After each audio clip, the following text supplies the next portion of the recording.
নারীর আসক্তি মানুষকে বেঈমান বানিয়ে দেয়, বেঈমান। আমি কোরবানির আগে বারবার বলছি এটা। কাবিল, আপনারা শুনছেন হাবিল কাবিলের ঘটনা। সেই ঘটনার মধ্যে কি আছে? কাবিল যখন তার কোরবানি কবুল হয় নাই, তখন এই কাবিল বলছিল লা আক্তুলান্নাকা, ওই তার ভাই হাবিলকে বলছিল আমি তোকে মেরেই ফেলবো। বলছে কি না বলেন? এবং মেরেই ফেলবো শুধু না, মাইরা ফেলছে, মেরেই ফেলছে, শেষ পর্যন্ত মাইরেই ফেলছে। এখন এইখানে আমি বলছিলাম যে কল্পনা করেন, একটা জিনিস শুধু ভাবেন, কাবিল নারীর প্রতি আসক্তি কাবিল রে কি করছে? কাবিলকে এই বোনটাকে বিয়া কইরো না, এইটা নিষেধ করছে প্রথম আল্লাহ, ঠিক কি না বলেন? সেই কাবিল বলছে আমি আল্লাহ মানি না, আমি নারী চাই, ঠিক কি না বলেন? দুই, তারে এটা নিষেধ করছে আল্লাহর পক্ষ থেকে হযরত আদম আলাইহিস সালাম, ঠিক কি না বলেন? আদম আলাইহিস সালাম নবী কিনা? কথা বলেন না? তো কাবিল বলছে আমি নবী মানি না, আমি নারী চাই, আমি এরে চাই। আমি আল্লাহও মানি না, আমি নবীও মানি না, আমি নারী চাই। দুই, তিন নাম্বার, কাবিলকে এই নারীটা, এই মেয়েটা, মানে এই বোনটা বিয়ে করতে নিষেধ করছে যে আদম আলাইহিস সালাম, উনি শুধু নবী না, উনি তার বাপও। কথা বলেন না? বাবা কি না? তো কাবিল বলছে আমি বাপ মানি না, আমি নারী চাই। তিন নাম্বার। চার নাম্বার, কোরবানি করো, কোরবানিতে যার কবুল হবে সে বিয়ে করবা, এটা হলো শরীয়তের বিধান, আল্লাহর পক্ষ থেকে শরীয়তের কি বিধান। কাবিল বলছে নিজে দেখছে তার কোরবানি কবুল হয় নাই, তারপরও সে বলছে আমি শরীয়ত মানি না, আমি নারী চাই। এই নারীর আসক্তি শেষ পর্যন্ত এত দুষ্ট, এত জানোয়ার বানায় যে বলে আমি আল্লাহ মানি না, আমি নবী মানি না, আমি মা বাপ মানি না, আমি শরীয়ত মানি না, আমি নারী চাই, নারী চাই। আজকে তোমাদের হালাত ভাইয়া বলো, তুমি যেই নারীর সাথে অবৈধ প্রেম, ভালোবাসা, ছবি, নাচ, গান, জিনা, ব্যভিচার, উলঙ্গ দৃশ্য, মোবাইলে হোক আর বাস্তবে যাই করছো, আল্লাহ নিষেধ করেছে, নবী সাল্লাল্লাহু আলাইহি সাল্লাম নিষেধ করেছে। তোমার মা বাপ এটা পছন্দ করে না, তোমার শরীয়ত এটা পছন্দ করে না, কিন্তু তুমি যুবক বলতেছো আমি আল্লাহ মানি না, আমি রাসূলুল্লাহ মানি না, আমি কোরআন মানি না, আমি মা বাপ মানি না, আমি সমাজ মানি না, আমি বংশের ইজ্জত মানি না, আমার মার ইজ্জত থাকুক বা না থাকুক, আমার বাপের সম্মান থাকুক বা না থাকুক, এত কিছু আমি বুঝি না, আমি নারী চাই, আমি ছবি চাই, আমি নাচ চাই, আমি গান চাই, আমি উলঙ্গ দৃশ্যই দেখতে চাই। বলেন নাউজুবিল্লাহ। এতগুলো নাফরমানি শেষ পর্যন্ত কই নিয়ে যাবে? জাহান্নাম ছাড়া আর কোথাও? কথা বলেন না? জাহান্নাম ছাড়া আর কোথাও নিয়ে যাবে? আল্লাহ তাআলা আমাদেরকে বুঝার তৌফিক দান করেন। চলেন আমি শুধু তর্জমাটুকু শুনাই। মূলত আমি যেই আয়াতটুকু পড়ছি, এই আয়াতের মূল কথা একটাই, আমাদের কোরবানি আদায় হয়েছে আলহামদুলিল্লাহ। এখন কোরবানির মতো একটি ইবাদত পালন করার পরে আমাদের করণীয় কি, আমি এটা বলার জন্য এই আয়াতগুলো পড়ছিলাম। শুধু তর্জমা বললেই আপনারা বুঝবেন। শুধু একটা কথা বুঝাইতে চাই, আমাদের নামাজ, রোজা, হজ, যাকাত, কোরবানি, ঈদ, যাই বলেন ইবাদত, এই বন্দিগি, প্রত্যেকটা বন্দিগি শেষ করার পর, ইবাদত শেষ করার পর মুমিনের, ইমানদারের কোনো ছুটি নাই। ইমানদারের কি নাই? বলেন না, সবাই বলেন কি নাই? মুমিনের কোনো বিশ্রাম নাই, মুমিনের কোনো বিশ্রাম। আল্লাহ তাআলা এই কথাটা এখানে বলছেন, ফাইদা কাদাইতুম মানাসিকাকুম, যখন তোমরা শেষ করবে তোমাদের হজের কার্যক্রম, অথবা তোমাদের কোরবানির কার্যক্রম, অথবা তোমাদের যে কোনো ইবাদত। এই মানাসিক শব্দের অর্থ তিনটাই, হজের কাজকর্ম, কোরবানির কাজকর্ম, অথবা যে কোনো ইবাদত।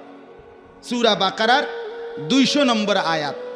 আল্লাহ তাআলা বলেন, তোমার হজের কাজ যদি শেষ হয়, অথবা কোরবানি শেষ হয়, অথবা যে কোনো ইবাদত শেষ হয়, তা এখন তোমার কাজ কি? এখন তোমার কাজ সিতইয়ে ঘুম যাও। ঠিক নেই কথাটা? হ্যাঁ, একটা কোরবানি করছি, আপনি মনে করেন এই কারণে একটু জিরান্ত লাগে, শরীর তো এটা, কথা বুঝছেন না? আল্লাহ তাআলা বলেন না, ফাযকুরুল্লাহ কাযিকরিকুম আবাআকুম আও আশাদ্দা যিকরা। তোমরা তোমাদের বাবা দাদা, তোমরা তোমাদের পূর্বপুরুষ, তোমরা তোমাদের বংশধরকে যত বেশি ডাকো, আল্লাহ বলেন আমি আল্লাহকে তার চাইতে বেশি পরিমাণে ডাকতে থাকো। বিরাম নাই, বিশ্রাম নাই, অবসর নাই। আমার বন্দিগিতেই লেগে থাকো, আমার ইবাদতেই লেগে থাকো। মনে করেন সকাল 8টা বাজে, কোরবানির ঈদের দিন, নামাজ পড়ে গরু জবাই করলেন, তো কোরবানি আদায় করলেন। এরপরে ওই দিন জোহর, আসর, মাগরিব, এশা, এই 4 ওয়াক্ত নামাজ কি মওকুফ ছিল? কথা বলেন না?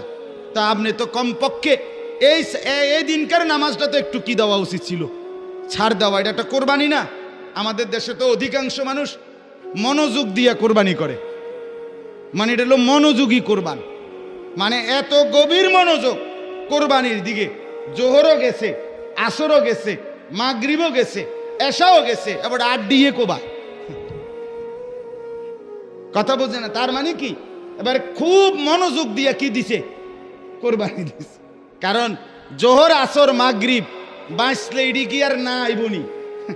হ্যাঁ, আল্লাহর রহমতে কত শনিবার রবিবার জোহর আসর আইয়ে যায়, কিন্তু আপনার কোরবানি কি আর প্রত্যেক দিন আসবে? এই জন্য এটারে খুব যত্ন নিয়া 8 দিয়ে কোবায়, কিন্তু জোহরও যায়, আসরও যায়, মাগরিবও যায়। আল্লাহ তাআলা এত মনোযোগ দিয়ে কোরবানি দিতে কইছেন আপনারে। আমি ওই উমরার সফরে গত রমজানে আমি মদিনার থেকে কাফেলার সাথে আসছি, রাত্রে 10:30টায় এহরাম অবস্থায়।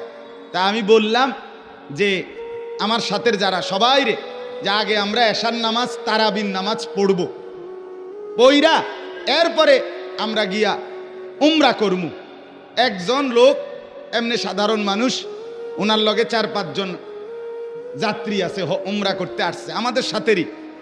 উনি আমারে একটা ধমক দিছে, ধমক দিয়ে বলতেছে এখানে উমরা করতে আসছি, এশা তারাবি ইডি কি পরেও তৈরি পড়তে পারবে, এটা উমরা করতে আসছে উনি।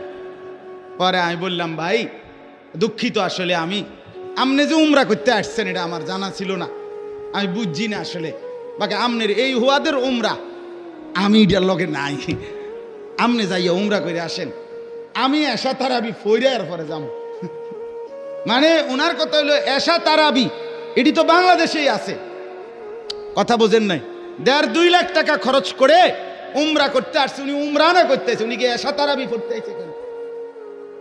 তাও উনি তো আপনার 1.5 লাখ টাকা দিয়ে গরু কিনা কোরবানি না দিতে আসছে, উনি কি জোহর আসর পড়তে আসছে?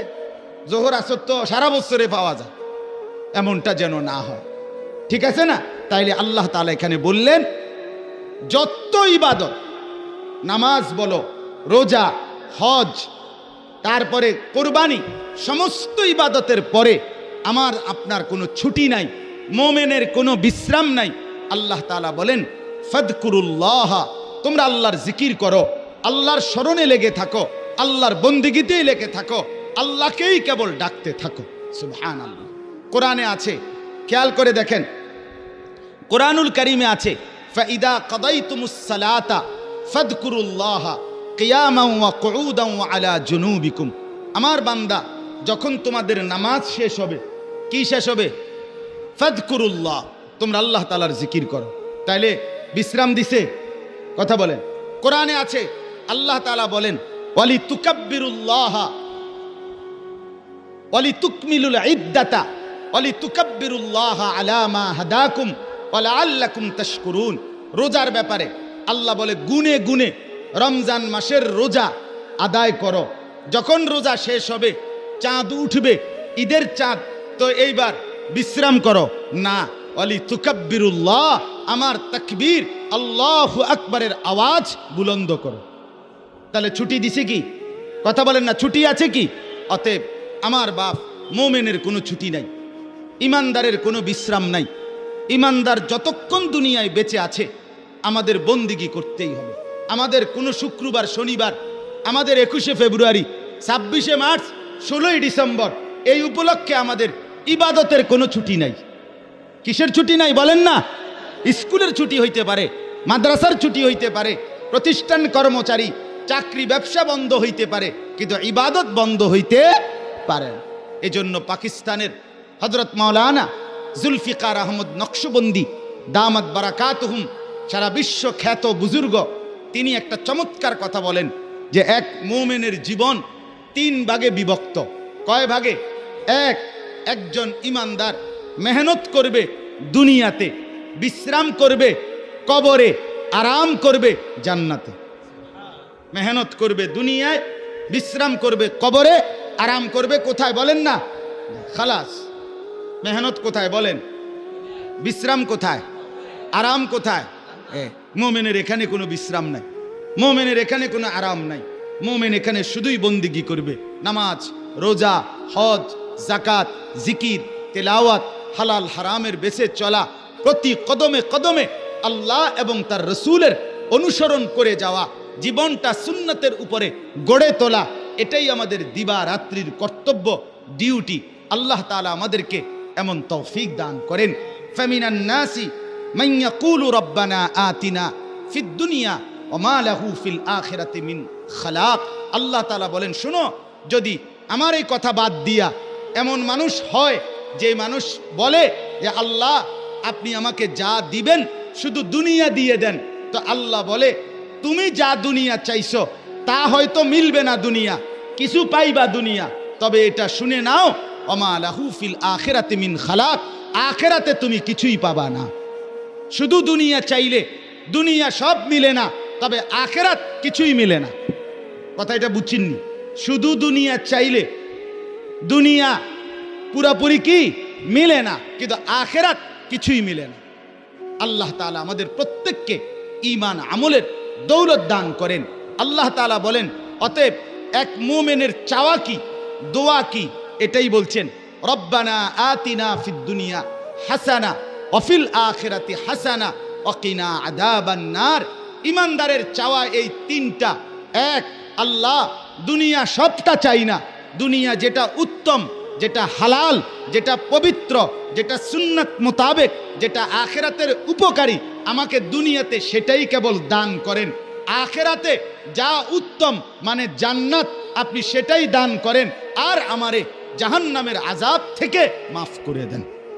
আল্লাহ বলেন, এই 3টা জিনিস যে চায়, দুনিয়া উত্তমটা চায়, আখিরাত উত্তমটা চায়, জাহান্নামের আযাব থেকে পানাহ চায়, উলাইকা লাহুম নাসীবুম মিম্মা কাসাবু। আল্লাহ বলেন, তাদের প্রত্যেকের জন্য এমন প্রার্থনা, দোয়া, এমন মেহনতকারীর জন্য আমি আল্লাহ অবশ্যই আমার পক্ষ থেকে অংশ, প্রাপ্য, বিনিময় রেখেই দিয়েছি। অর্থাৎ দেবই দেব, আমি আখিরাতও দেব, দুনিয়াও উত্তম দেব, জাহান্নাম থেকেও বাঁচিয়ে দেব। অতএব দয়া করে সবার কাছে আমার বিনীত অনুরোধ, এই আহলে সুন্নাত ওয়াল জামাত আপনাদের ফিকির করে, দ্বীনের ফিকির করে, ওলামায়ে কেরাম আপনাদের জন্য এই সুন্দর আয়োজন করেছে।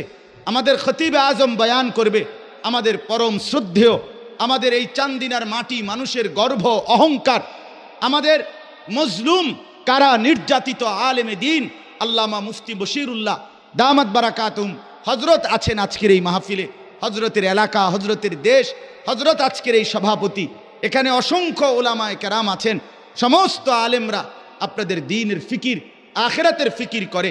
অতএব জওয়ান ভাই, বুড়ো, মুরব্বী, কেউ ওলামায়ে কেরামের এই আহ্বানগুলো ফেলে দিয়েন না। স্ত্রী সন্তানের নামাজ, রোজা, বন্দিগি, ঈমান আমলের দিকে আরো নজর দেন, আরো নজর দেন, আরো নজর দেন। আল্লাহ তাআলা প্রত্যেককে তৌফিক দান করেন, কবুল করেন।